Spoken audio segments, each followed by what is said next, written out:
Voice of the People, 90.3 FM. It's time for the political spotlight right here. So usually when I start this program, I always ask you, how are you doing? Lagosians, because this actually 90.3 FM is located in Lagos. So Lagosians, how are you doing? I hope you're fine. I hope you're coping well. The rest of the country, I hope we're doing okay. I hope we're fine. I hope we're coping. I think that's the important thing. I must always check on you. You know, it's our job actually to ask you how you are doing and that you're coping appropriately well. It's time for the political spotlight where we get to discuss issues across Nigeria's political landscape and how these issues affect every vital sector of the Nigerian economy. And besides that as well, we also look at possible recommendation from our analysts, sometimes in-house, sometimes they're physically here in the studio, and most times as well, they join us either virtually or via the telephone. Today, my analysts will be joining me via the telephone, and trust me, there's a lot that we need to discuss. One of the intricacies of this program is that we not only just read out what we have seen or heard, you know, generally speaking, we look at what is behind the story. We look at different angles, you know, logically, to have a better understanding or a better comprehension of these issues. And one of the idea is to better equip ourselves. That's number one. Number two, intellectually edify ourselves on these political issues. And number three, we have the facts on ground. So we don't have barman conversations or half truth or propaganda. No, we try to say it as it is and think deeply into these issues, not just necessarily having a one angle or one person perspective to it. We look at different angles as to how a lot of critical thinkers, you know, thought provocateurs like yourselves who are actually watching or listening at this point in time can interpret most of these political issues. My name is Esther Wachiku. You can actually subscribe right here, VOP 903 FM on YouTube. Across the social media handles is at VOP 903 FM. Obviously as well, my YouTube channel is at Estiq Media. That's ESTIQMEDIA. You can go in there to subscribe. We have quite a lot of interesting political contents where, of course, your comments are quite recommended.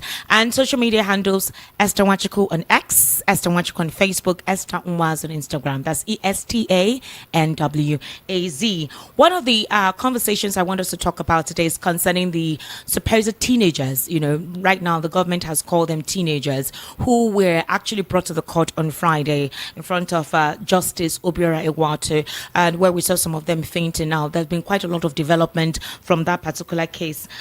In fact, let me just even tell you, CNN gave a different report. They gave a different headline. CNN said 29 minors to be executed for protesting against hunger. That's what CNN said.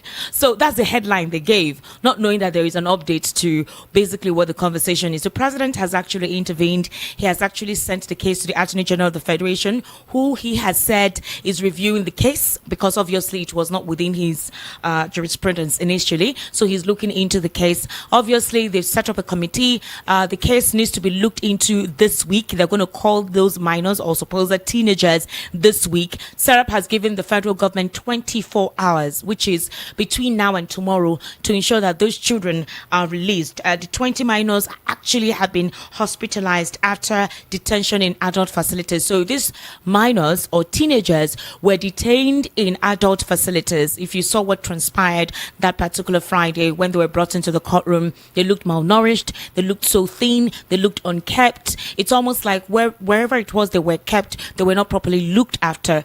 And that's the situation in this part of the world. I'm sure you know that even as an adult, if the police apprehends you, the condition they keep you in, especially if you don't have the means, if you don't have the connection, if you don't have the finance, if you're not a political elite or an executive, you'll be kept in a very tiresome and worrisome condition, and that's basically how those children were kept. Well, some of the underage and bad governance protesters who were granted bail on stringent terms have been hospitalized at an undisclosed hospital. The minors were detained by the Nigerian police force in facilities meant for adults at the Intelligence Response Team unit in the Apo area of the Federal Capital Territory. Sources who spoke to Sahara Reporters, that's the publication, claimed that the youngsters who were granted bail on stringent terms by Justice Obiora Igwatu are 24 in number, but about 20 of them have been hospitalized at an undisclosed hospital. All right. Leaders of the Take It Back movement said that when they sent a delegation to provide them with food and clothes today, only 6 of them were available. As the police said, others were malnourished, sick and hospitalized. The minors who have been detained for over 90 days are facing treasonable charges for participating in the hashtag #EndBadGovernance protest that took place in August. This development actually sparked widespread criticism against the government led by President Bola Tinubu, with many condemning the prolonged detention and harsh treatment of minors. Now, this situation actually went so viral to the extent that spaces were held on X where a lot of logical thinkers came. Now, proponents of this administration also had what they needed to say. Those who were not of this administration also had their thoughts, and different logical thoughts came on. Some said that you, as a teenager, obviously you, what you were doing was wrong. Why were you flying placards and carrying a strange country's flag and calling for a military regime? Obviously, that is a treasonable felony. You answer to that. Some have called on the state governors and asked them, you kept quiet all this while these children were in the police detention. You never said anything until now that the children have been brought to the court. Who is charging these children? The Inspector General of Police said that the slumping of those children at the court was deliberate to bring negative reaction or negativity to this administration or to the police. Obviously, like I said, there's been quite a lot of interpretation to the entire scenario. Some persons said that the North has been in power for several years, in fact, more than the Southwest and even more than the Southeast. And upon all the financial accumulation they have garnered over the years, they've refused to develop their states in terms of education, healthcare facilities, and other aspects that could grow and properly put their communities in a modern era. They have deliberately refused to educate their young ones. They breed as best as they can. That all they focus on is livestock and agriculture, putting out bills that will ensure that their cows can graze wherever, all over the country they want to, and obviously Sharia law, that these are the areas they're looking into.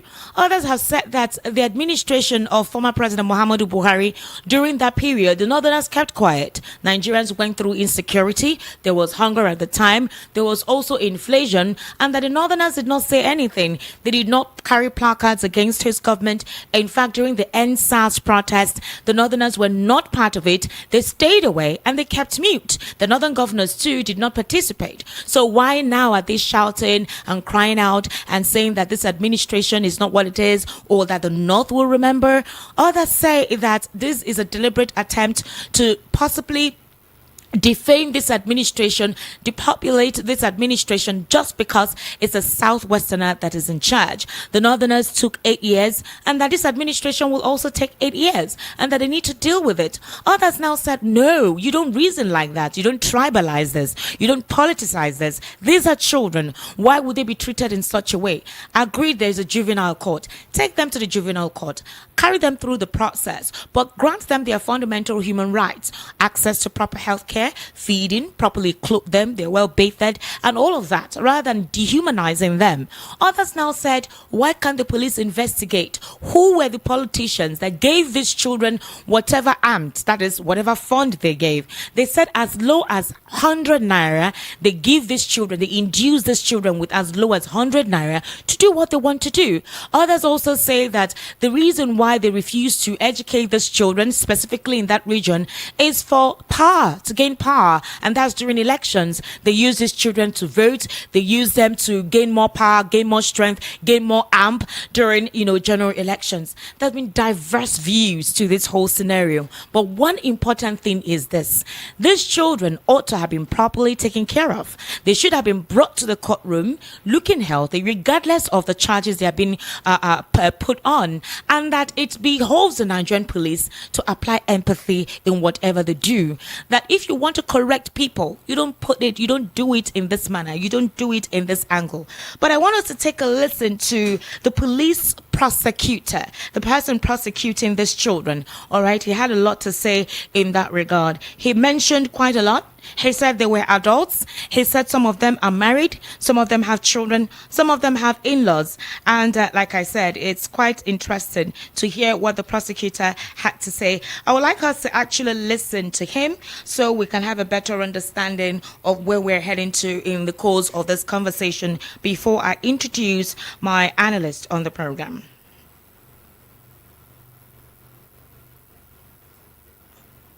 These boys that we brought to the court today, all of them are adults. Most of them are married men. None of them is a minor. Some of them are university graduates.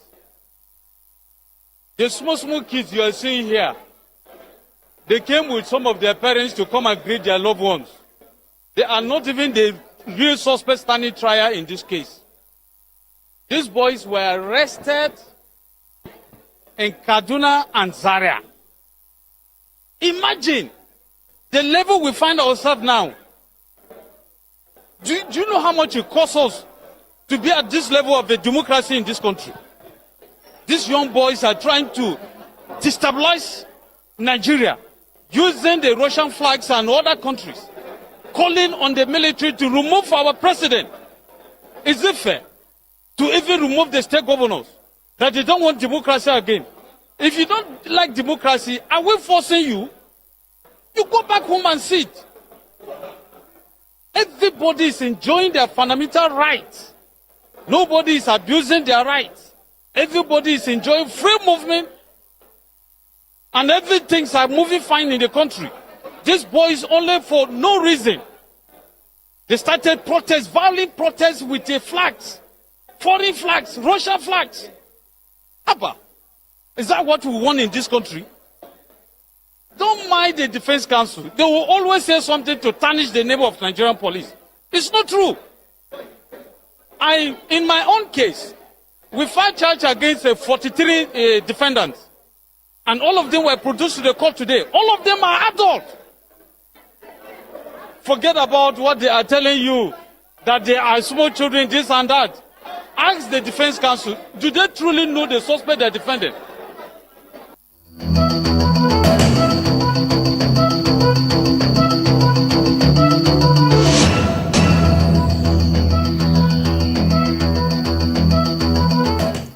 That was Rimazonte Ezekiel.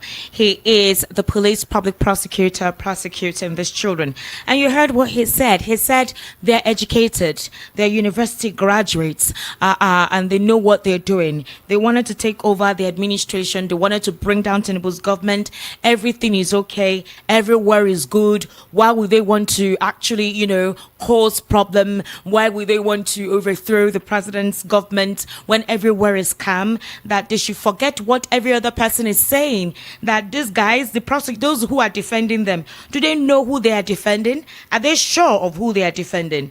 And in regards to this, actually, we now saw a list of names of these children, about 43 of them, and their age. Now, apparently, there's something that happens during elections, right? You do know that they usually register these minors, but they inflate their age. So if a minor is sometimes if you check the national identity card of these minors or these children, or you check their voters card, some of them are as old as 7, 8, 9, 10 years. But you will see on their voters card with their picture, they'll put 23, 18, 16, all right? 25, 30 something. And the prosecuting council, that's the Nigerian police, actually had to bring out their names and their age. They brought out about 47 of them. The list here is actually 15 years. The highest I'm seeing right now is 32 years. That is how old these children, these supposed minors that you saw in the courtroom on Friday, supposedly are. That's their age range. So, did we get a falsified age of these children? Who registered these children? That's the question. Because they don't look 32, they don't look 23, they don't look like university graduates, they don't even look like they're in school. I don't even think some of them are in secondary school. So where did they get these names from? What institutions did these children attend if they are 32 years, 25 years, 17 years, all right, 28 years, what secondary school or what university did they attend that we are seeing all these ages attached to their names? And we can literally see them looking so small, looking literally young. Some of them couldn't even properly express themselves. They had to be communicated to in their language. That is the irony of the situation. That is how bad things are. And I think this situation has brought to the fore the deceit, the monopoly, the imbalance that goes on in that particular region when it comes to election, when it comes to registration. And nobody has asked questions as to what is the proper data that needs to be verified when it comes to elections like this, where you have underage children being put on a queue to vote. The viable age to vote in this country is 18 years. So you have minors at the age of 7, 6, 8, 10, 12 being registered and given a false age, and you dare not complain. You dare not say otherwise. As the INEC official posted to that region, you dare not say otherwise. So a lot of politicians have come up to say that, especially those who are supporting this government have come out to say this is what they deliberately do in that region. They breed these children so they have a political advantage when it's time for general elections. A couple of persons had to go back to the era of former President Goodluck Ebele Jonathan, with all the educational institutions he set up and all of the accommodations created for the teachers, that most of those facilities have become moribund. You know, grasses and weeds have grown there because they did not utilize those facilities to train those children. And that's where we have the prevailing insecurity coming from that region.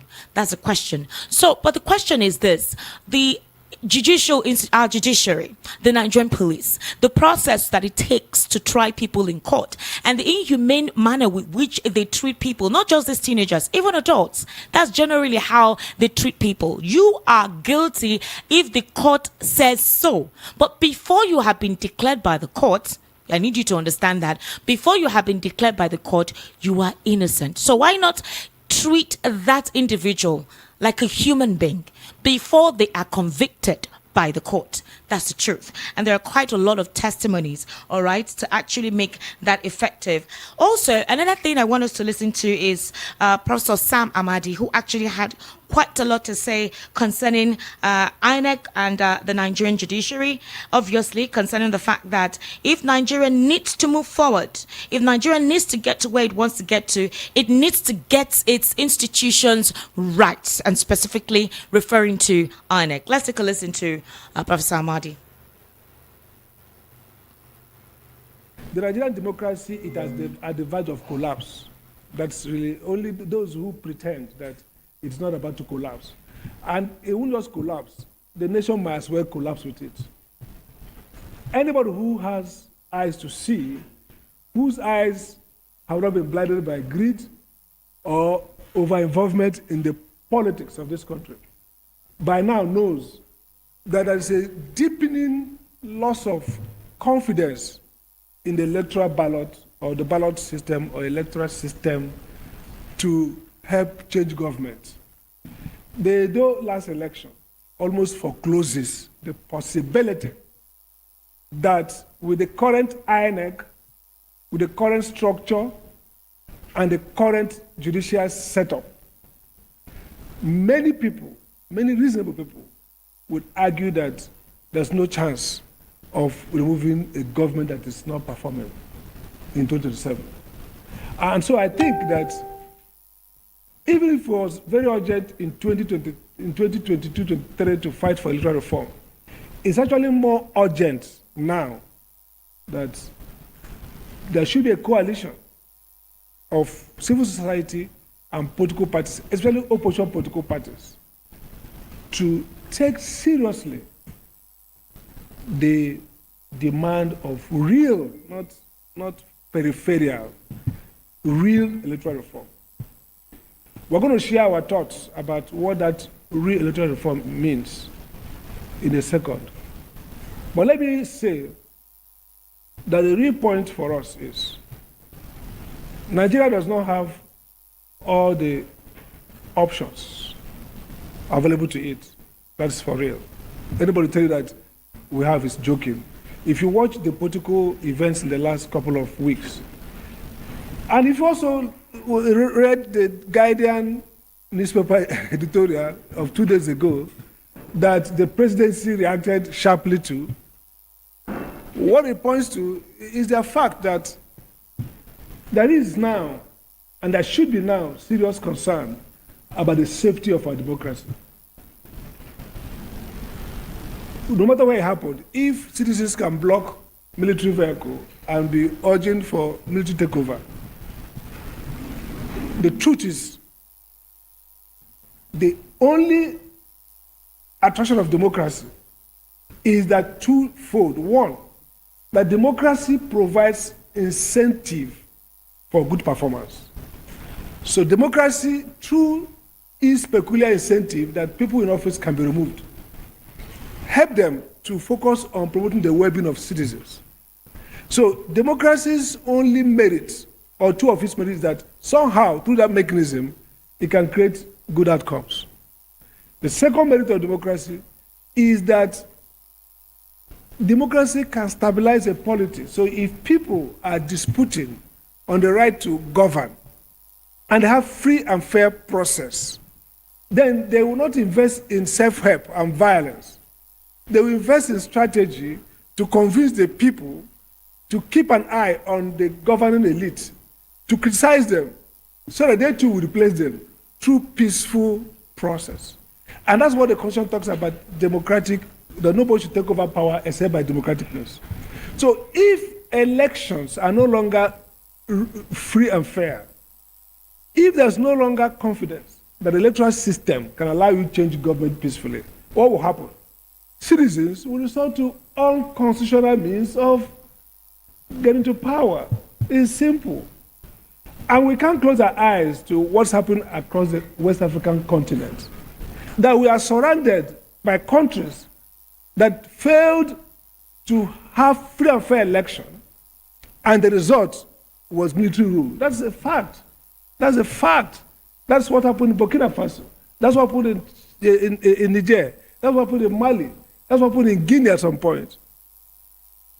The moment nobody has confidence in the electoral system, then it's a matter of when before democracy is uprooted.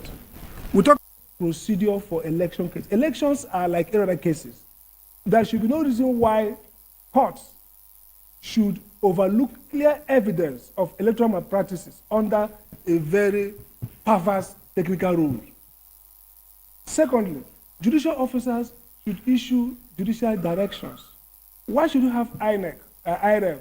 Results on IREV shows collected in real time, shows that this party scored 4%. IREV is supposed to be, the court said, Supreme Court says, oh, IREV is not a collection system, but that's true. But what's the IREV?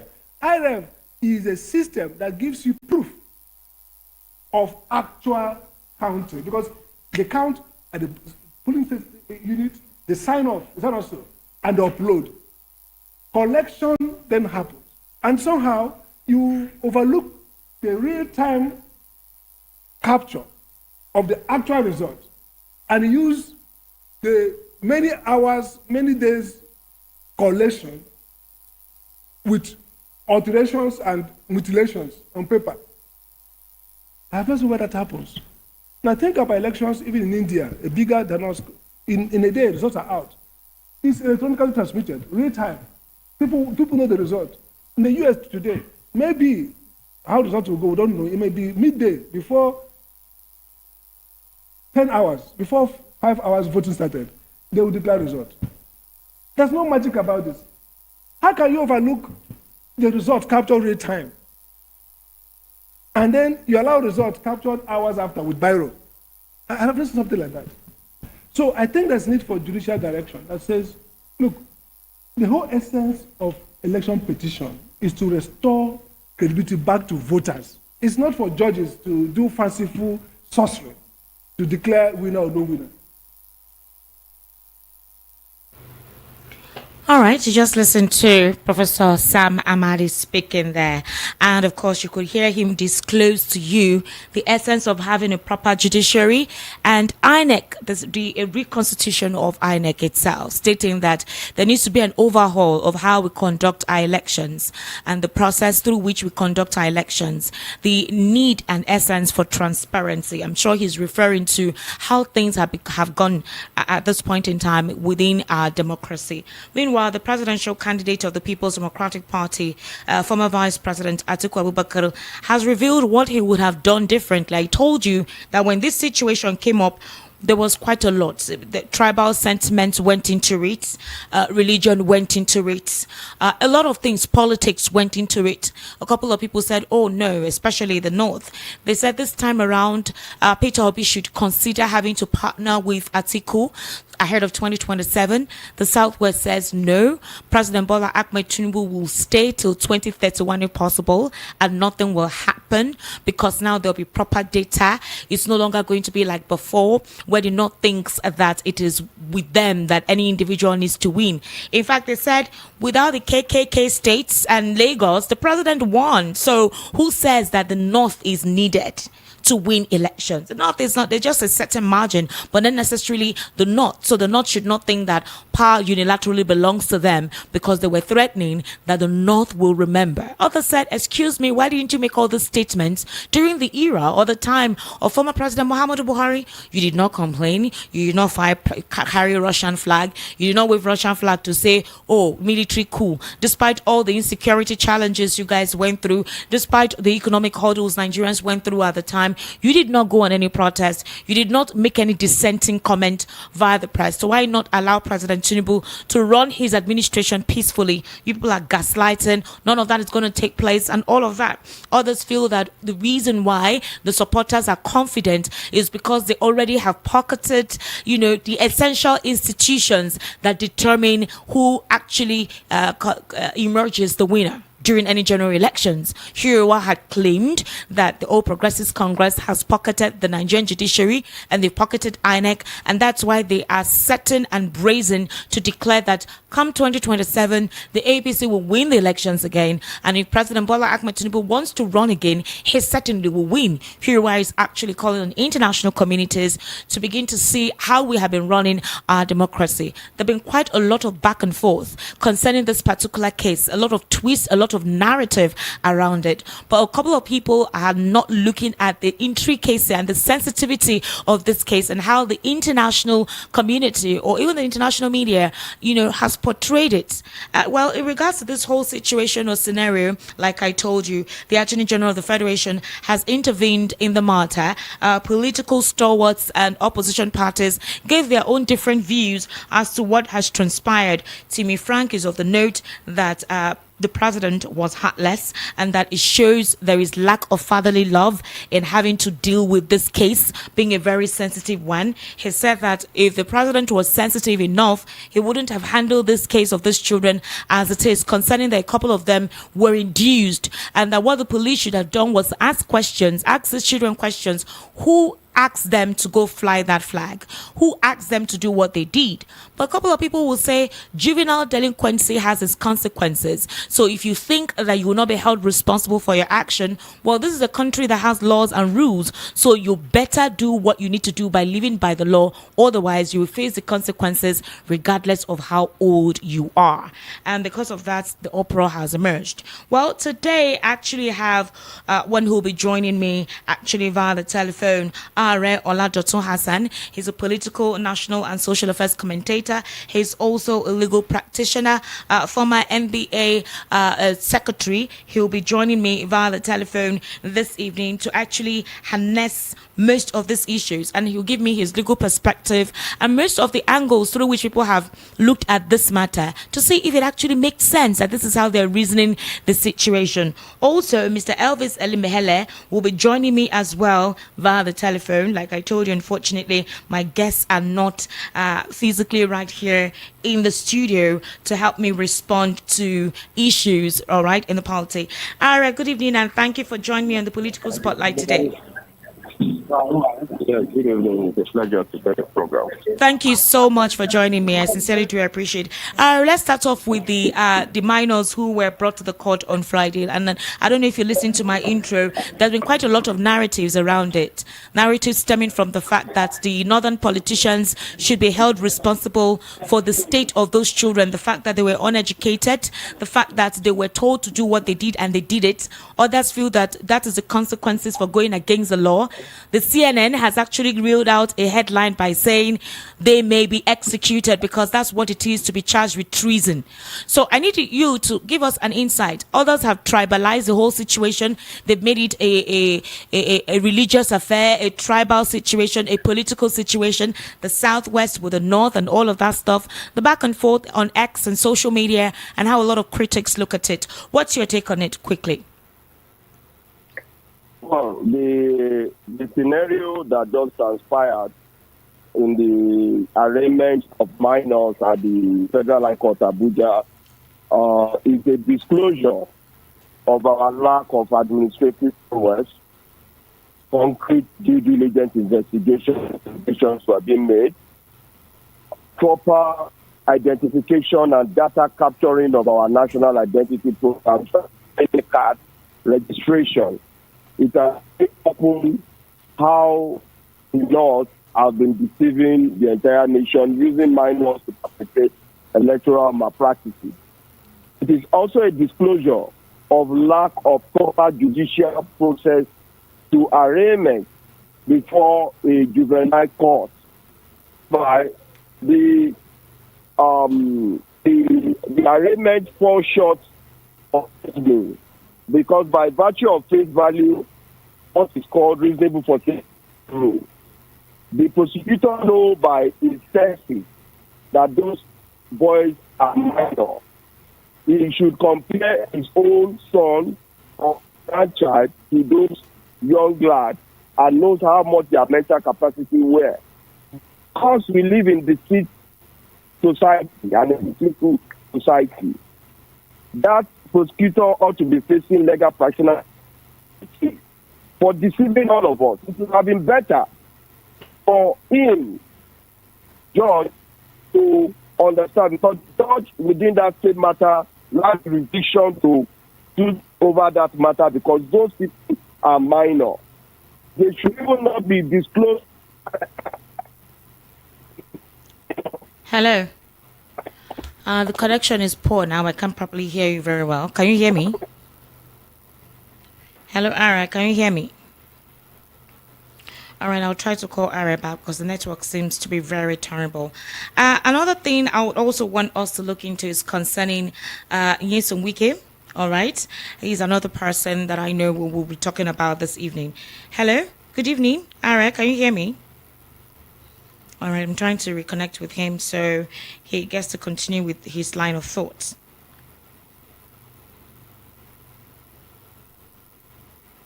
Hello. Go ahead, sir. Yes. Where we expect them, the interrogated should be under a street camera.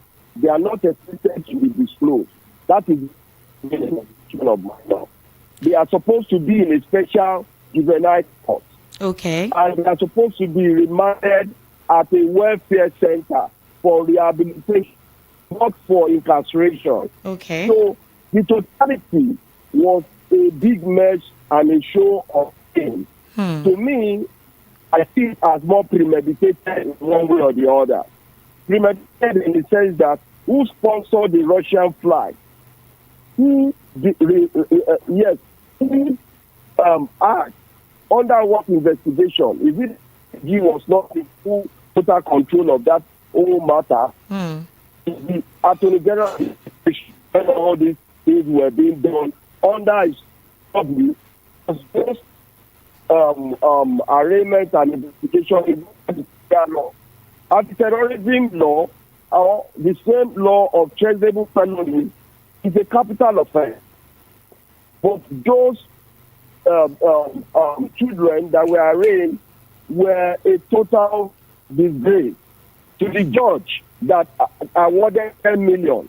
That judge should be, I expect justice to be summoned by the National Judicial Council for investigation. Where lies the reasonability rule of our judge to have awarded 10 million? If the judge not reasoning to understand that this is just one matter that within the system of protest, and there were no political and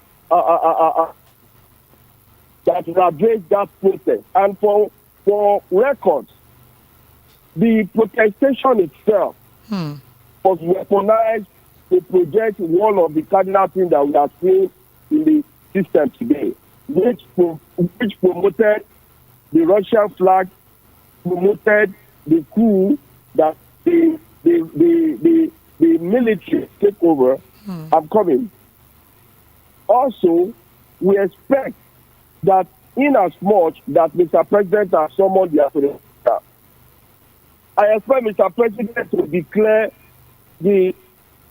for a total pardon of those minors, considering their suffering. I don't expect Mr. Attorney General to be calling for case file now. Okay. Because that has caused monumental damage. What were they supposed to do is to call those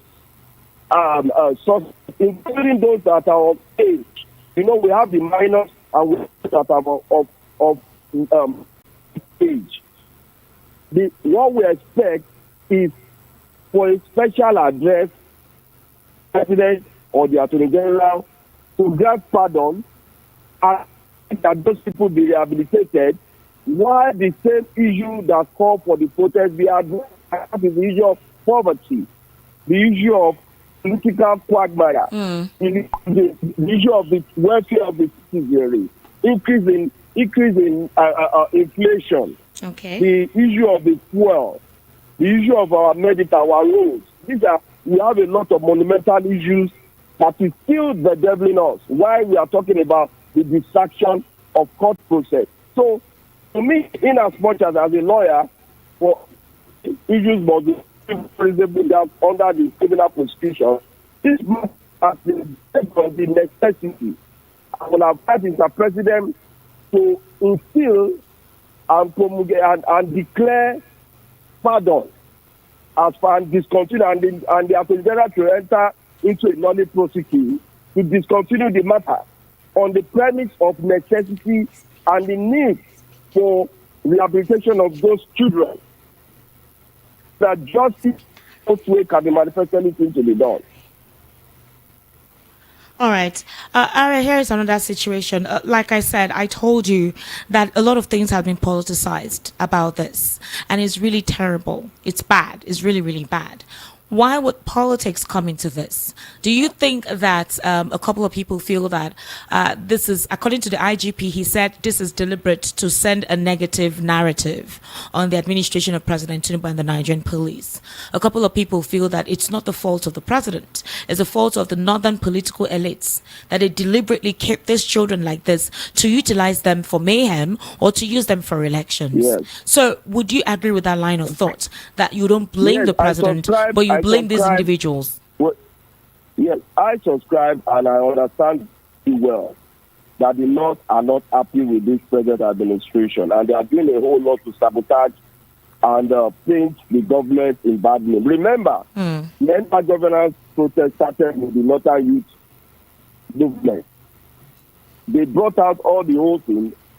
This whole show of shame, to me, was one of the cardinal means, just as the idea painted it, to tell the government in the bad name, the federal government. To me, those governors that are championing that they want to rescue these children, where were they when those children are being used as political cannon folders? Where were those that are marginally and promoted to Boko Haram? Where were they when these children voters' cards were being given at 2 years old for them to go and vote on election day, and they want to wear their Babariga and say they were being elected truthfully? So these are many issues we want to separate the wheat from the chaff. Okay. But Mr. President should forgo all those excuses and declare pardon. If that one, they will come back to review the voters register and audit how people were being captured by INEC. It seems the INEC we are talking about is different in the north. The INEC of the north is different from the INEC of the south. Okay. INEC of the north will register in 2 years old, 3 years old, and somebody will tell us that something is wrong somewhere. And you want to count that same vote to count for the nation. So I believe that we all need a total reasoning, not to apply sentiment and good governance. To achieve good governance is not about the ethnicity. If we beat the ethnic drum too much, just as what we witnessed in 2023 elections, yes, my sister, we might not meet as a country in 2027. All right. We are sitting on a keg of a gunpowder that might implode into civil and ethnic unrest. All right. And it's very important that the North are trying to shift their nozzle of gun to destabilize this government, apply a high-level caution. Because when their son had 8 years and that caused us monumental damage, they call protestation an haram. They banned protests against Buhari in the north. But they were quick to adjudge that they don't want to pay tax. They are quick to adjudge that the realignment of they are not interested in realignment of CBN. They were quick to blame the federal government on realignment of the aviation sector, the fan office. To what extent do they not want us to be controlled under them? So I, as a leader in Yoruba land, the government for their own negligence, for allowing this to happen, they should not shy away from apologizing and discontinuing that case. That saves the game and proper things be done as far as who were responsible to the 80 billion that said the NSA of protected during the end protest. Who was the sponsor? They need to identify, but we didn't see any sponsor. No, there were some persons that were mentioned. The on the day of arraignment. There were some persons. Who are these people that just or do we wait until the Russian the Russian machinery takes over the government through coup, or the military scenario that we had recently? The way we expect country. Oh, I will not support the military takeover of government. And if anyone is advocating for military takeover of government, such person should be thrown, should be shown that he lacks reasoning and mental capacity for a nationhood. All right. This is quite a lot that is going on. You mentioned something about if we continue to hit the ethnic drum. All right, do you realize that post 2023 elections, the ethnic drum has been rife? In fact, that particular aspect has been so frail and sensitive. You need to go to X and see. So if this country intends to move forward, vital issues like this come to the fore. And then the next thing you see is ethnic sentiments attached to it. Why? It's so bad. The whole insults at each other. In fact, I saw on X where they renamed some streets in Ifelodua, Jeremy or something like that, as to the fact that, okay, they're giving back the streets to the owners who belong to, that is the residents of Lagos State and all of that stuff. There was a real issue on ground. And then the next thing, ethnic sentiments became part of it. So how do we stop this? Who are the persons feeling these ethnic differences and tribalism to distract the youth from uniting together to see how we can get good leadership that would improve our economy and better our democracy? Well, to me, let me explain some certain things to you. Okay. It was a great error ab initio to have merged several nations together with 1914 by the colonial masters, who did that just for their own selfish financial and pecuniary best interest. Okay. Under the Royal Niger Company. The entire thing that formed Nigeria was a corporate interest of the British. Was under ourselves. body chemistry of all of us. It is high time to sit down and analyze our unity. We must not be united on the football field when Nigeria national team football, or in our bedrooms when the Hausa man and the Igbo man marries, or the Yoruba, or that is when you are united. Yeah. We need to be united mentally and attitude-wise. The kind of things that I'm telling you now are dangerous to cause civil war, because the amount of blame that somebody will receive on the merit would have been hooked with ethnic sentiment. Why would the Igbo man see the Yoruba land in Lagos and say it's a no man's land? Do you expect the Yoruba people also to keep quiet when the Igbos are also planning to run a political of Lagos and the governance? The Igbo people allow the Yoruba to come and run political structure in Abia or Enugu. Do we have reciprocity among ourselves? UK is a different environment whereby a Nigerian can become an house member, although it's happening in Lagos. But 2023 election shown a different interpretation of those good things that were initially happening. The Yoruba, let me tell you, started sensing the invasion sentiment of the Igbo people of taking over the structure, political and social structure of Lagos State. But the fact that you buy a land does not profile to you an independent and status of the owner of that state. The fact that there is a sentiment in one corner that, yes, Lagos have been, let me tell you, one of the cardinal divisions that caused the Igbo Yoruba Lagos affair, that the Lagos State Speaker announced everything that is happening as regards the issue of name changing and the Igbo issue started at the 2023 election. But we must go back to when Ojukwu was fighting the Biafran war. His intention was to capture Lagos as part of the Biafran state, whereby it will serve as their airport and other landing commercial nav centers. And that was why they were coming from the Niger and the Nigerian army and the Lagos and the Yoruba division of Awolowo and every other thing. Are you sure that was the core issue? Are you sure that was one of the reasons? Were you sure? It was part of it. Well, let me tell you something. The reason why that war came up was because of the killings of those in the southeast and the marginalization they had begun to feel at the time. But because of the 2023 election that we recently had, admittedly, we have Lagos has the largest Igbo population in Nigeria. Okay. Because of several reasons. The insecurity in the southeast, the commercial development that the Igbo people are gaining in Lagos State. And Lagos is a central commercial hub and a former federal capital territory.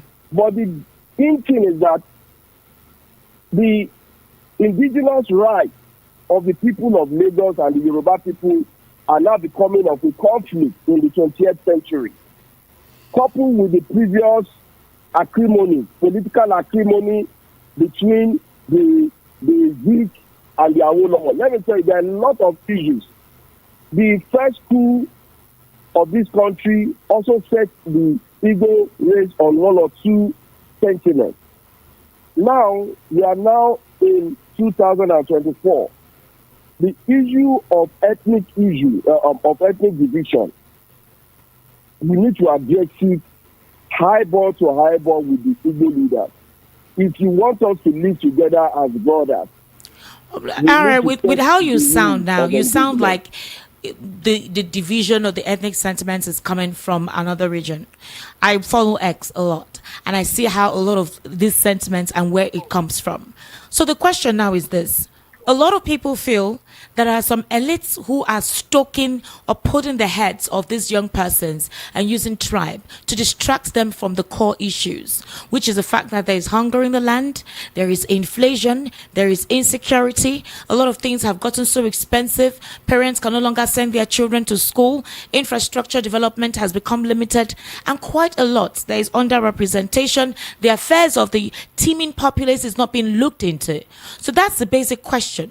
Why should tribal sentiment be attached to everything going on in the country, considering how the economy is debilitating? If you see the stifling conditions that Nigerians are going through, the administration has not been able to address it as fast as possible, especially since fuel subsidy was claimed to have been removed. One would have thought that the monies removed from the subsidy payment initially would have been used to quell the hunger, reduce the price of food and other basic amenities that Nigerians can have to survive. Well, I already expect what is happening, because let me explain some things to you that we all don't understand. The scenario that you just painted is real. The North, and it is high time we tell ourselves the obvious truth.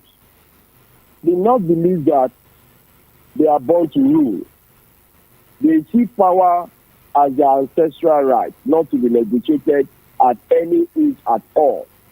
Any iota of threat to their status or grip of power, they be like a fish that is thrown outside the water. They cannot bear without power for 1 year. They can't. They are used to that structure that for anything. Why must we just leave Buhari government of 8 years and the North were already drumming? Do you know that Buhari intentionally did not give Asiwaju the leeway to win the presidential ticket of the APC? And it caused the APC a lot of monumental damage by the change of the currency and the increment of and the fuel crisis and everything that we. Can you remember during the campaign, during the 2023 elections, the president knew the precedents. He already knew what the problem was with the previous administration, and the president said himself, that's President Bola Ahmed Tinubu, he will continue from where his predecessor stopped. That's why. No, wait. Let's get some clarification. He said he will. Let me tell you. Wait. The thing is, people will hold you to what you see. People will hold you to what you say in public. You will know yourself that this government has brought out Buhari government and wash it and take it to the gutter for cleaning, because they have made us understand times without number that everything that happened under the previous administration was a total failure. They admitted it. The MHA's office admitted it. The president admitted it, that he inherited a worse government. Those things, let me tell you, it was one of the reasons why you see the alliance between Buhari and Atiku, Buhari, Obasanjo and Atiku, and these whole alliances of crippling the government of the day, making sure that the narrative the people must listen must be legacy. But when this government is making a self-inflicting injury, is the fact that the government has not been proactive to the yearnings of the masses. Deliberately, some people just have to make sure that they swallow up this country. All right. Wait. Let's look at let's look at the facts. All right, let's look at the facts on ground. When the president went to Chatham House during his campaign, he made quite a lot of promises, especially with some persons that accompanied him there. He already understood the economic situation of the country during the time of former President Muhammadu Buhari. He said he was going to continue from there. He also talked about the fact that let the poor breathe. He had also mentioned that the tax net will be widened and the purchasing power will be limited. He had also made a lot of reference to the fact that he was going to rejuvenate the Nigerian economy. In other words, he had in mind, or he knew, the current economic reality Nigeria was in during the administration of former President Muhammadu Buhari. And he said with his renewed hope agenda that he had a solution. That is what he said. He said he had a solution. So he wasn't ignorant of the porosity and the vacuum that was created by his predecessor. He already knew. So we were expecting, because according to him, he said, once I assume power, I will hit the ground running immediately. That is the promise he gave. Right now, Nigerians have tried to move on from the administration of Buhari, holding on to the promises of President Tinubu to revitalize the economy, to ensure that things become stabilized, possibly better than the previous administration. But the way it seems now is like a couple of persons are almost saying that the administration before is better than what we're experiencing now. So the question is, what happened to all... Wait. What happened to all the promises? What happened to all the things that were reeled out during the campaign? Why are we not seeing the effect? Let's just even put aside all of this tribal whatever sentiment. This administration, how is it going to resolve this problem? Let people eat. The hunger is too much. Things are expensive. Companies have shut down. So what was the magic? What was the thing that the president said he was going to do to revitalize the economy? How soon are we going to begin to see the result of that? That's the actual reality, Are. You know, the challenge is the fact that I will blame the president in one way or the other. One, you need to really analyze your problem before you are setting out solutions. Okay. Mr. President was overtaken by the mentality of once you get there, you hit the ground running by changing a lot of policies. Yes, they deregulate the oil and gas. Yes, they've made Dangote refinery to work, even at the detriment of so many other factors, the NNPCL, across the nation. Yes, they were trying to make sure that there is a wide mechanized farming across the country with a lot of new policies and trying to give tax holidays on food importation and everything that will add value to agriculture. Yes, they want to do something around the youth. But the problem is the fact that there is no connect to those policies and matching it with the reality on ground. The mistake, which I was thinking Mr. President will find every means to solve that problem without taking a far distance dive, is the issue of fuel that he declared the removal of the fuel subsidy. That in one swoop plunged his administration into this Waterloo of debt trap. Okay. The debt trap is the fact that he was trying to remove a solution while in the process of trying to swim out of the problem, he found himself 6 deep feet under the ground already.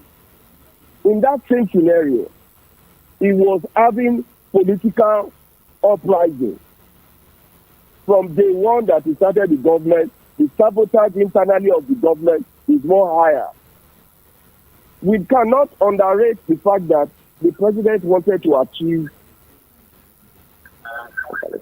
Hello? So we cannot underrate the fact that the president wanted to achieve for the country. But regrettably, the scenario in the system now, and that's why you see the monster, our real enemy coming to be our rescuers. And I will not shy to tell you, who are the articles that want to rescue this country? Do we need our old lions to still keeping deceiving us? I'm not campaigning against anybody. It is not a must. Mr. President must come for the election. It is not a birthright. If you don't deserve the election, you don't deserve the election. The people will determine that. All right, do you think that the president did not really have a proper... Wait, do you think the president did not really have a proper economic trajectory when he assumed office? Maybe he had a different idea. Or the idea he had was the idea that he had when he was the governor of Lagos State. And then when he came in power, he saw that it was a different plane entirely. And that, you know, the administration is trying to understand the symmetry, how it goes. Because the IMF policy, which they had actually disclosed as to the fact, standing with the fact that they did not tell the president to remove fuel subsidy, but they are backing the president in all of his policies, regardless of the pains and groans that Nigerians are going through. See, all right, the thing is this, the reality of the situation is this. It's not about who would have done it better. It's about the promises that were given during the campaign. I know it is 1 year and during his administration, but we're supposed to begin to see some ray of sunshine in the dark. When would that come in play? Secondly, in October 1, before there's October 1 speech of the president had disclosed to us that he knows and empathizes that Nigerians are suffering and that he understands that Nigerians have become handicapped. A lot of children are out of school. Parents are deciding which of their children will go to school because they cannot afford to pay the school fees for all the kids they have. Families are rationing how they eat because food has become expensive. Right now, some people no longer drive to work with their car. They now apply commercial transportation. In fact, NNPCL and the marketers had complained that there is a low consumption of their product. People are not buying petrol because they cannot afford it. Here is the situation, Are. The plan is, the crux of the matter is this. The president told us on October 1 that there was going to be a conference of the youth where people will come out and air their grievances and air their minds, and possibly a solution to the quagmire would be reeled out there. We've not heard anything about it. They said a committee was going to be set up for it. We have a Senate president who has not acted empathically to the plight of the people. Most times you hear how he talks. Manifestly sometimes in a very lackadaisical manner, which misrepresents the administration. Let's break this conversation. All right, okay. So I don't overrun me. All right, okay, go ahead. Before I will now react, because the analysis have caught me out of so many reactions. All right. The issues are, let me let you understand one thing. Okay. And this must stop. Okay. The system or scenario whereby Mr. President will be calling for ministerial appointees and they'll be screened generally without us knowing which portfolios they are to be appointed for. One of the last duty of this government is the fact that they were round peg in square hole. Okay. Why an accountant is manning power, somebody is being taken from law to education, technocrats, passionate people to ban agriculture, we have not seen any. An engineer to know that even the fact that we have an engineer for the Ministry of Work, the current engineer for the works, Dave Umai, have caused this administration a lot of monumental damage for the Lagos-Calabar highway. So why was he not replaced? Because, wait, I'm coming. Okay. Those are minors. The Minister for Power caused this administration monumental damage by increasing electricity tariff without provision of power. You have not even started to reason. You are already preparing more higher revenue. That is a minus. Who is the Minister for Health?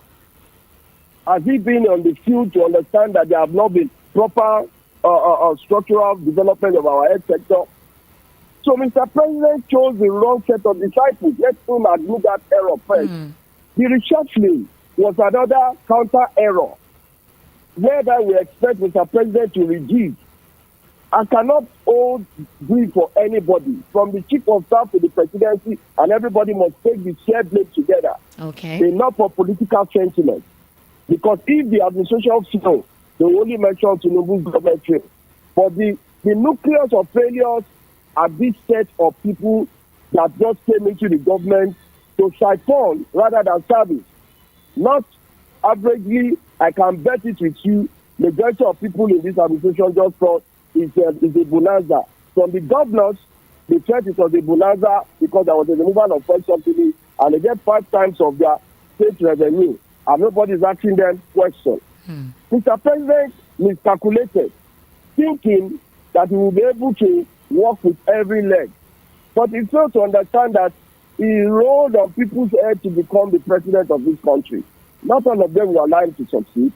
So it is not my duty to hold brief for him, but my duty is to call him to order. Firstly, the issue of petroleum. I've equally called several times. Until the NNPC is totally overhauled and there is due diligence investigation of that ministry, just as we have the former CBN governor had faced his own prosecution. The next person we expected was the NNPC to be properly investigated. We never had anything about that. And the same system, I don't know how Mr. President will come to tell us that one of the solutions of our big ministry is to now establish a livestock ministry Again, for what? Is it trying to satisfy the herdsmen?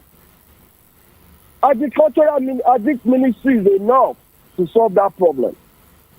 Agric ministry is enough. You don't duplicate duty. Some of the ministers he removed were performing. Those that were not performing were left. What was the criteria of all these things? That is why the fears of the people are being awoken, that it means Mr. President is losing grip of his government. But politically, let me still retrace. In as much as I have to put all these blames on Mr. President, is to let him know that the monkey in the bush are raising, and people are no longer so patient like before. He needs to know that if it is not meeting up to the expectation of the people, let us know there cannot be a patch in solving some problems in this country. That doesn't mean that we don't have other competent hands that Mr. President can bring on board to solve all these problems. He has gotten a lot of wrong hands around him. Again, in as much as we are looking at 2027, and that's the mistake Mr. President is using to judge himself. Okay.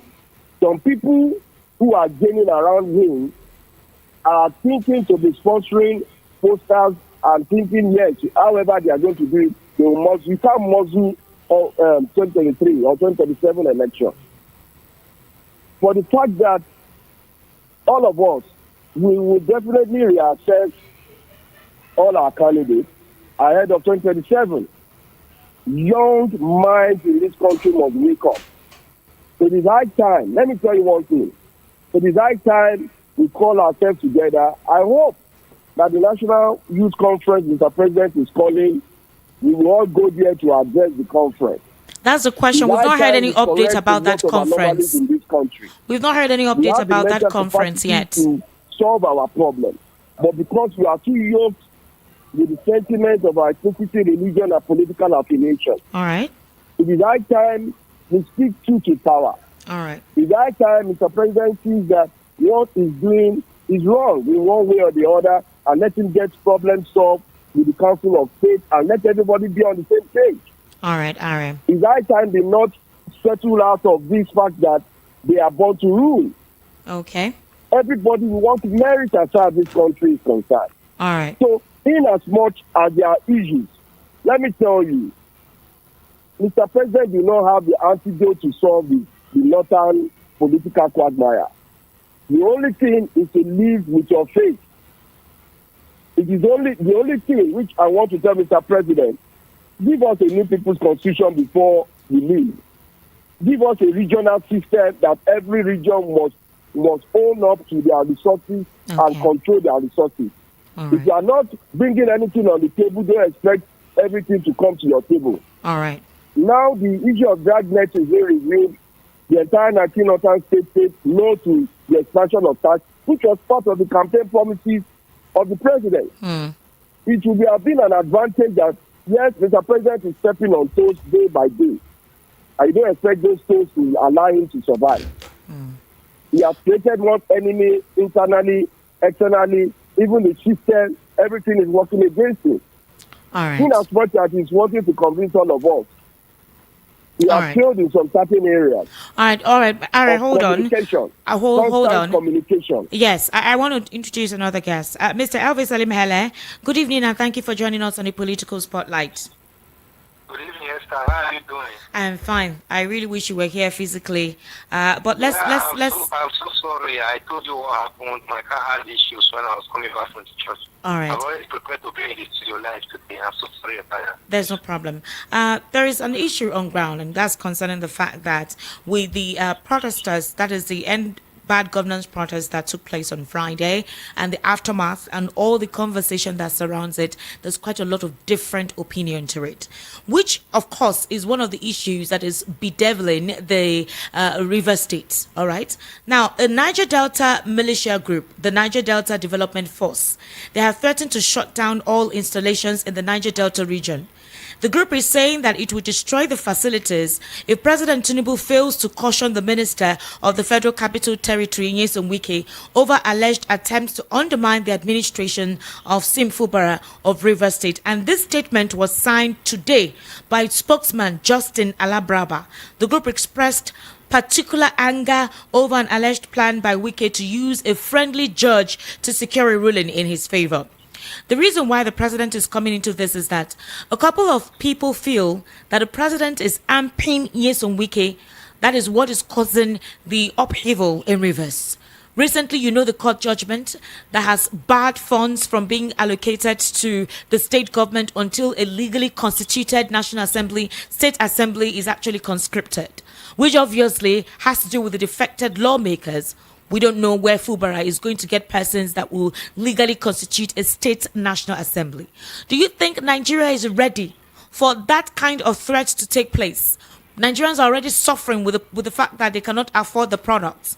If they start bombing all installations, then what then happens? And how soon should the president respond to this threat? Esther, I'm so disappointed with what is happening in Nigeria. Can you hear me? I can hear you. Go ahead, please. I'm really, really disappointed because these are things that ordinarily we are not supposed to even be talking on air or discussing anywhere in the media. I mean, why will a country of 220 million people or thereabouts now begin to celebrate one man? They were trying to turn around the economy of the nation now, as we are seeing now from that press statement that came from the Nigerian Development Force. Have you thought of what is going to take Nigeria into if that action is carried out? In 2007, when the President Nigeria took over the mantle of leadership of this nation, he saw that every effort that was made by the former president, Olusegun Obasanjo, to use force to remove these boys from the creek never worked. It never worked. We never would the massacre in this nation. All those were efforts that were made by the former president, Olusegun Obasanjo, thinking that military might will be able to solve the problem of militancy in the Niger Delta and let our oil flow as it's supposed to flow. For also have the foreign currencies, dollar especially, to be able to manage the economy of the nation. Unfortunately, it never worked. What did Yaraba simply do? He said his deputy vice to Jonathan, go and speak to your people. I want to make peace with them. Now that peace for Nigeria coming in, coming out of that trajectory, and Nigeria now began to function. Unfortunately, now that peace that we have managed over the years now is what Nyesom Wike and all the current in Abuja now want to truncate again. So we are going back to the era of 2007 when all the effort that was made by the former president Olusegun Obasanjo through military might never work. Now we are going to face another economic crisis. Already we are in crisis. You will agree with me that Nigeria was not as worse as this in 2007. Remember what we are facing today now. So I don't know why a sitting president we allow one man to destabilize the state that knows that over 40% of the oil that comes out of Nigeria comes from that state alone. They pride themselves the treasure base of the nation. That's what River people pride themselves on. These days, because they know what they produce to the coffers of this nation, they fast forward to where we are now.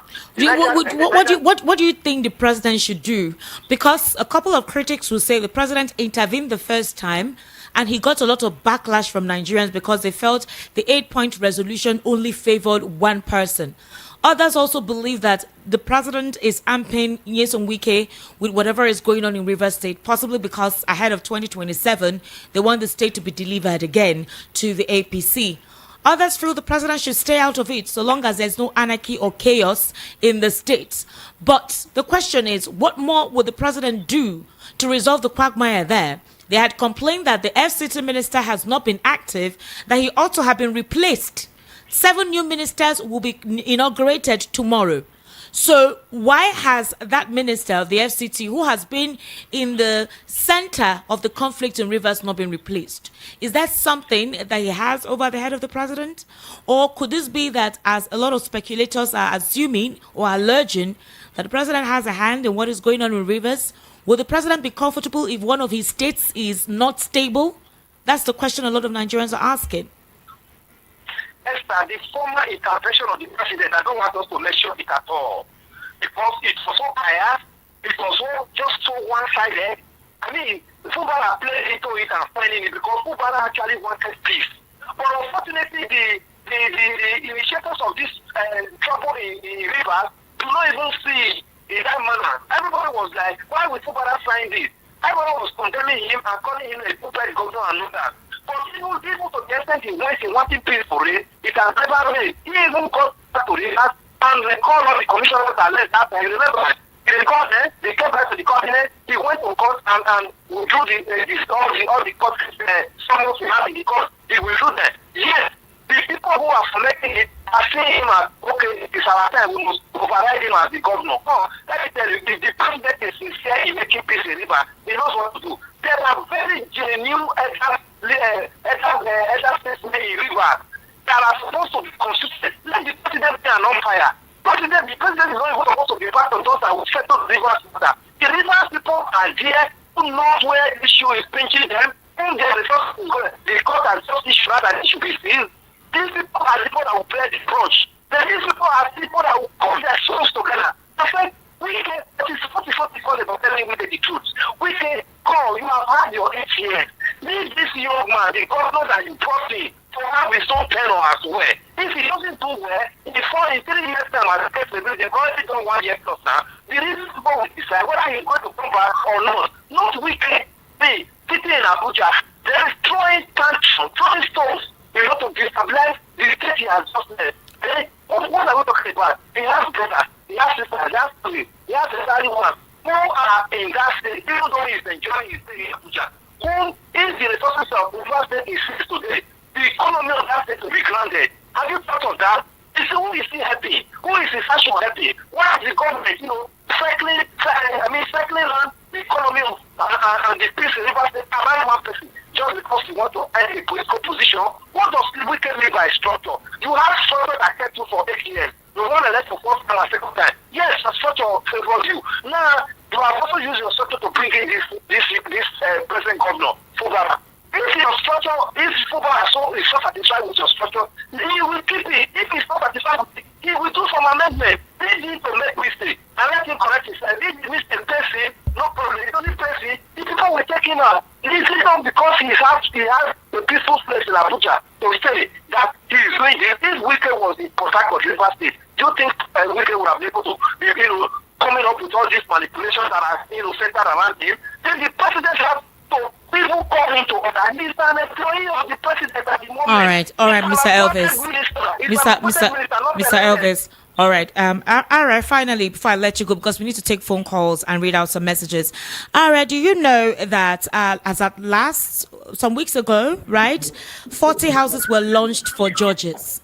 Now, Huriwa has alleged that the APC has pocketed the judiciary and INEC ahead of 2027, and now they have already commenced the proceedings. So, if you increase the judges' salaries, provide welfare accommodation for them, this is a way to curry them on their side ahead of 2027.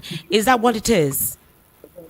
No, I will not subscribe to that scenario. All right. Because the judges' welfare have always been one of the advocations from the Nigerian Bar Association and all other critical stakeholders that judges' welfare, our court needs to be fully independent. Yeah. Yes, that's my own advocacy. That's your advocacy.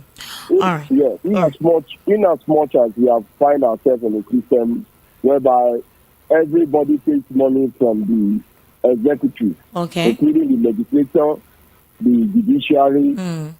That makes the legislature in one way in line to the rings and capitals of the executive. It doesn't help our democracy.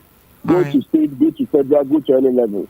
All right. The same detail might also have affected the judiciary. But that is not to be to cancel the need and the urgent need for the welfare of our judges, which the administration of President Bola Ahmed Tinubu gave a lot of autonomy, a lot of rights, and increments in the salary to the judiciary. It's a good omen. All right. Because he cannot be president forever. All right. Mr. Elvis, what do you think? Mr. Elvis, what do you think about that, please? No. My position is the fact that it's a good thing that the welfare of the judiciary must be settled. Okay. So that they don't foreclose into thinking that they must take bribe or there must be issue of bribe. But a lot of people feel that regardless of that, with the current judgment, especially with Rivers, that is how it's... No. Okay. Let me tell you one thing. Okay. Rivers case, I've already advised Mr. President to sack Wike. Okay. I've released a press statement severally that the arm Wike will cause attributable last night to Tinubu. Generations to come might not be able to solve it. Wike is a power drug. Wike needs to be cautioned. All right. One of the cardinal things that is poking the River State to where it is right now, the Chris boys to revolt and all these things, is their manner and approach Wike is taking Rivers politics. Do you realize that Wike's wife is a judge? Yes, obviously. We were here when she was inaugurated. And by virtue of that relationship, Mr. President should think ahead of time. Everything is all about politics. Wike is overstepping his political views and mismanaging Rivers' affair by pushing an executive governor of the state in the name of Fubara. Forget Fubara is your boy, whatever. We've heard that before. That Vijay was a boy to Pakpaso. There is no hell in Kano. All right. We need to take phone calls because we're running out of time. Wike needs to be cautioned. All right. By the president. Honestly, all right. If he did not do that, president should not think of declaring state of emergency in Rivers State. All right. So that they will not come up. He should be prepared for a bigger battle if he's thinking about that. The only thing he can do is to make sure Fubara is protected politically. All right, thank you, Ari. We need to actually take phone calls right about now because we have a program coming up at precisely 8:30. Hello, good evening and welcome to the Political Spotlight. How are you? Hello. Yes, hello, good evening. Esther Watuku. How are you? Please, you have a minute. What's your name and location? Fine, thank you. Happy New Month. Same to you. Once more. Same to you. And a happy Sunday. Same to you. What's your name? My name is Peter Usifu. All right. I'm calling from Abarajan. All right, Peter, you have a minute. Go ahead, please. Yeah, thank you. First on the River State. Yes. The problem that is going on there is solved by Fubara. Let people know that the 2023 election, during the 2023 election, it was not Fubara that they voted for. It was Wike. 2023. Everybody must, yes. It was Wike that they voted for. Nobody knew Fubara. So Fubara is only a traitor. And now that things are going on like that, aside the Fubo is threatening the federal government, the other organization is also threatening the federal government. I would advise that NSA to invite Fubara himself. Anything that goes wrong here, Fubara should be tried for 2-level felonies. Really? It is not moved appropriately. Let the court decide finally. Let the Supreme Court decide. They're only telling the, Mr. President to go into it. Because when he went into it before, they called the political solution. Now we want legal solution. And if anything happens, Fubara should be, tried appropriately. He should be responsible for any bad thing in that river state. Because anything that happens. All right, your minute has been exhausted. 0700 903 903 903. That's the number. 0700 903 903 903. The WhatsApp number is 0817 1756 338. Hello, good evening. Welcome to the Political Spotlight. Hello. Hello, good evening, Esther. Good evening. How are you? Name and location, please. Yes, my name is Mr. Austin. Mr. Austin, please, you have a minute. Go ahead. Yes, I have a friend. Mr. Austin, your line is very bad. Your line is very bad. Are you on speaker? What are you using to talk, please? Hello? Hello? Please kindly call back. The connection is bad. You sound very muffled. 0700 903 903 903. That's the number to call. 0700 903 903 903. Hello, good evening. Welcome to the Political Spotlight. Hello, good evening. This is Victor calling from VI. Your name is? This is Victor calling from VI. Ojuku. Hello? Now, I proceed. Hello? I said this is different calling from VI. Okay, go ahead, please. Now, the summary concerning the River State issue. I can even say that these people have started again. I don't know the university that he went to study political science. Let me tell him that he's just like an ostrich, a lay egg that cannot hatch it. If may have wisdom or something, let him go and sit down. And let people that have wisdom decide the matter that concern Nigeria. This will be the last warning. And I'm going to say bye-bye. 0700 903 903 903. That's the number to call. 0700 903 903 903. All right, we actually have a call on WhatsApp. Hello, good evening. Welcome to the Political Spotlight. Hello, Esther. Good evening. Can you hear me? Yes, good evening, Dr. James. Name and location, please. Or rather, what's your location? Okay, this is James Bona from Oshodi. All right, go ahead. You have a minute. Okay. So, Esther, I didn't want to call before. I actually sent a message and I was going to talk about those children that were brought to court on Friday. Yes. But listening to the first caller, Peter Osipo, it made me change my call. So, let me talk on River State. All right. Like just like the last caller said, I hope he's also listening too, because not to call and then change station. Can someone tell this man that how would he come out to say people voted for Wike in 2023? Did Wike contest election in 2023? I don't understand how people are reasoning. This is what he has been saying in every station, that the governor should resign. And the question I would like to ask him is Wike the first person that will be a political godfather to somebody? This in Kano, Kwankwaso brought the current person who is there now. In every other state, there are people who have succeeded their governor. Why is Wike's own the only one that is different?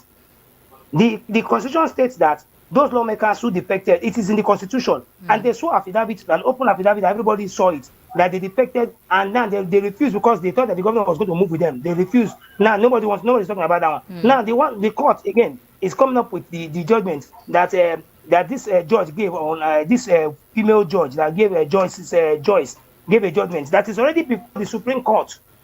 You know, so people should let this man know that he should not be making some kind of statement on radio that All people right. voted for Wike. Thank you. The Wike is not contested. Your minute has been exhausted. Thank you. Hello, good evening. Welcome to the Political Spotlight.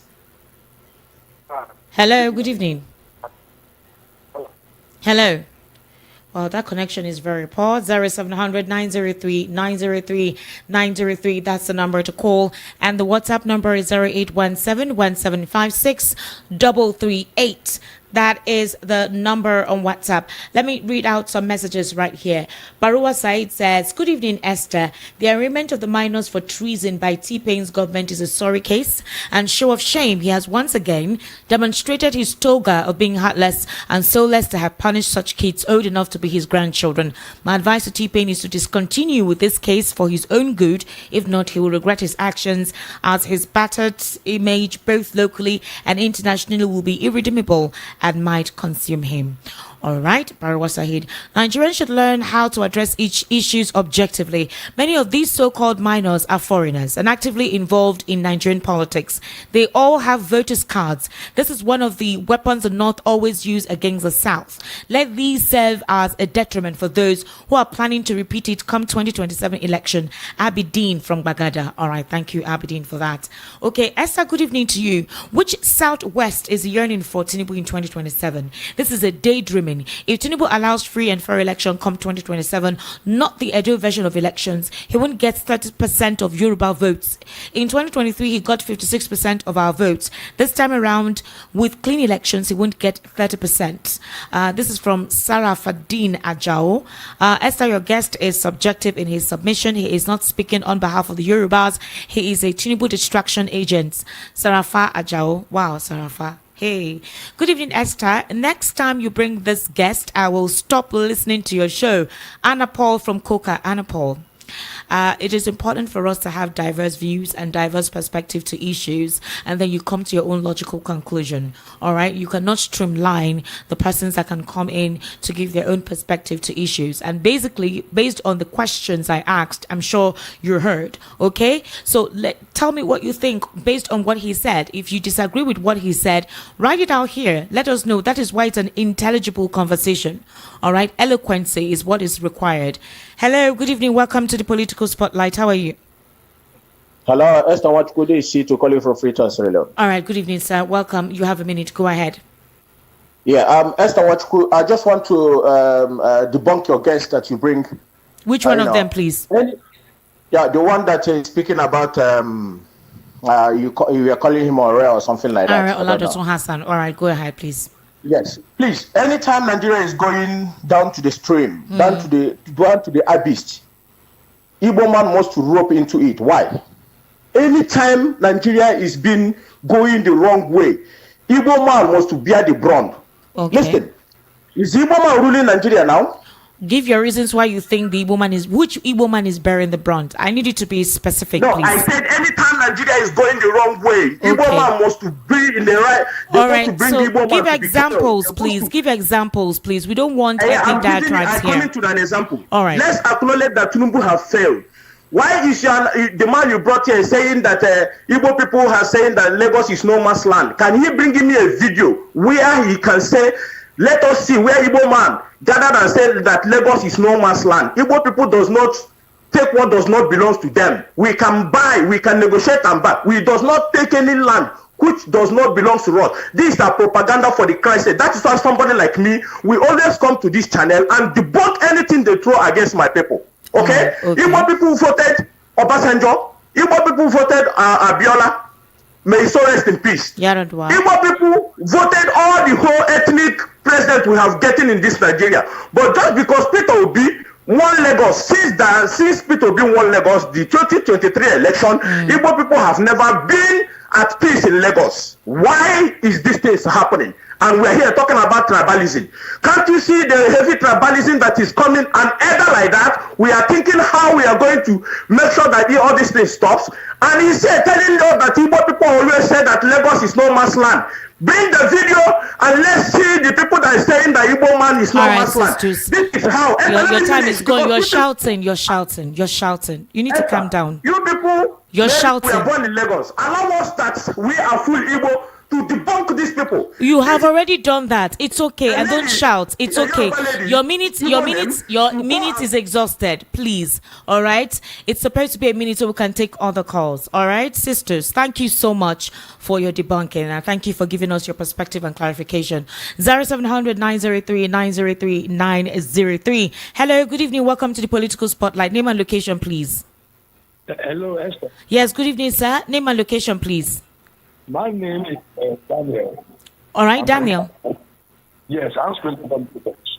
Hello? You're calling from Lagos? Yes, I'm Lagos. All right, go ahead, sir. You have a minute. Thank you. I want to speak about the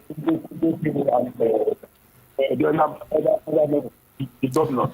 You want to speak about River State Governor? Yes. Okay. And I'm waiting. The fact of the case is that people, it is wicked at the government. They know how they can live. And it is common. It is common. So let other people call the two of them together and settle that difference. Okay. So that we can act. All right. Thank you. That means you are not win the governorship. That is what people are saying. And that is important for truth. All right, thank you. That line is very poor, but I think I get the gist of what you're saying.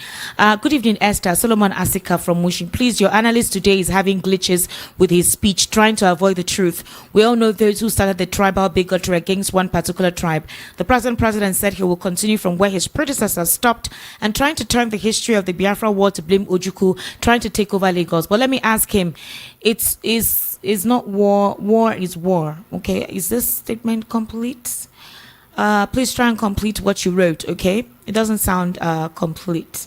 All right, good evening, Esther. Good evening, VOP family. Esther, with this present government, I'm sorry for justice in Niger because us... all right, I don't understand this.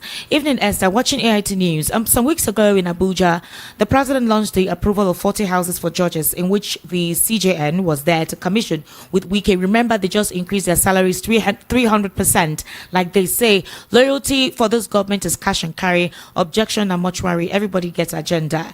with their mercenary enterprise. With this is glorying that judiciary has been compromised.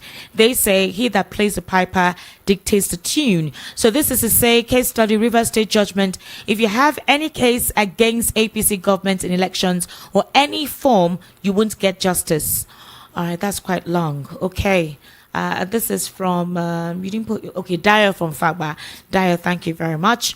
Out of 25 million people that TPN government is claiming to have transferred 25,000 naira to, Peter Osifo and a few people said that they have received the money.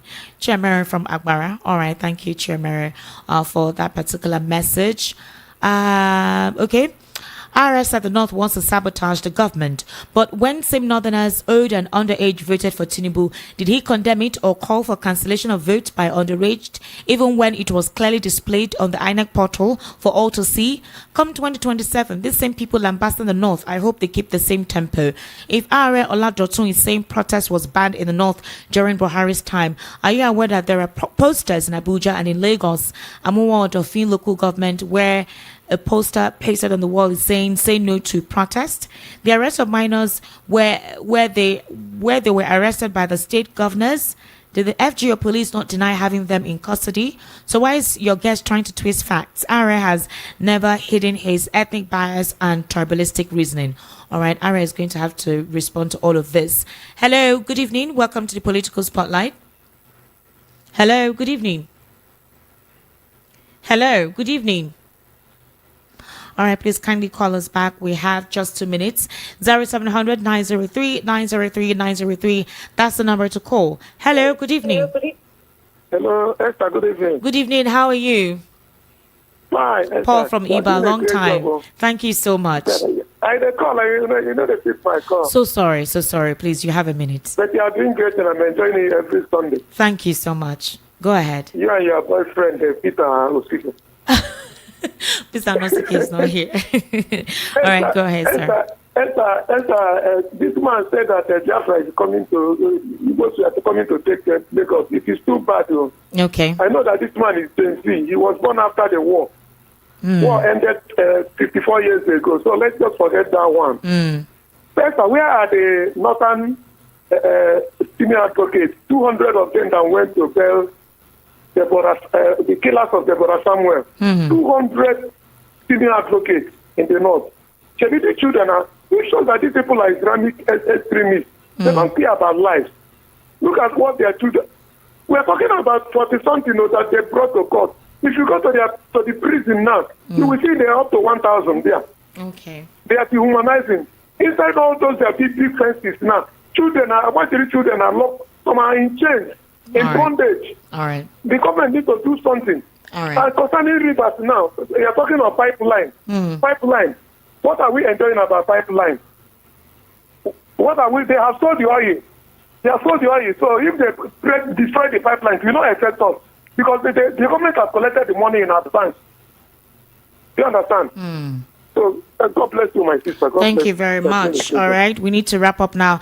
I need to get a take from Ara. Ara, what's your final take? A lot of people say that you've made bias and ethnic sentiments. You've shown your bias towards President Bola Ahmed Tinubu and all. Let me correct. Let me make some clarifications. I all have right. not made any bias statement. All right. Okay. Reality and truth are bitter to the earth. All right. Recently, we had when Mazin and becoming the end burning down of Lagos. Now the Mazin and Kanu is their Messiah, is their hero. Where do we put those records when the Igbo people begin to call us names in Yoruba land? It will be so foolhardy if we do not listen to ourselves. I saw the way some people are tampering and shouting. The truth is bitter. There is a need to live in harmony. Yes. No. Well, let me explain some current things. That's what is called the law of reciprocity, even in international law. We in Yoruba land, we are the most accommodating, most receptive, most respectable people on earth.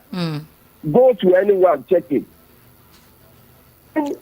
Your visitors begin to tell you that this is the way you work in your own Forget Well, democracy, a caller has forget asked you that you should bring a right. video We are all to. A caller Africans. has called to say we should bring a We video have the to video. actually. No, I'm just telling you, no. Okay. No. Go to Nnamdi Kanu's wall. Okay. Go and check how we declare the burning down of our high court, the burning down of our infrastructure in Lagos. Is that not somebody from Igbo land? Is it not the same people that is clamoring for his release and achievement? Where do we write the horrible statement and the worst of things of animals and everything? That if you burn the entire office around us during that same period. Well, you cannot use the statement of one man to generalize. You can't use the statement of one man to generalize an entire tribe. I will not allow anyone to abuse my race as a Yoruba people. Enough of such. All right, okay. If you really want us to talk how to act, we know how everybody feels. All right. Politics aside, we need to respect ourselves. Okay. So it's not about me against anybody. All right. Thank you so much. All right. Well, we need to wrap up. A program is coming up now. He's already here trying to take the mic over. We've come to wrap on the end of the political spotlight. Ara Oladoto Hassan was my guest via the telephone, as well as Mr. Elvis Elimehele. Thank you so much, gentlemen, for giving us your perspective. In as much as a couple of us listening do not agree with some of the perspective, you can actually give us your own angles of the conversation on the comment section if you're watching us on YouTube. The important thing is for good governance to reign, is for the economy to be revitalized, and for the president to do the needful to ensure that we have a thriving economy whereby we can live and breathe, as he had actually stated during his campaign period. My name is Esther Wachiku. Do have yourselves an amazing evening.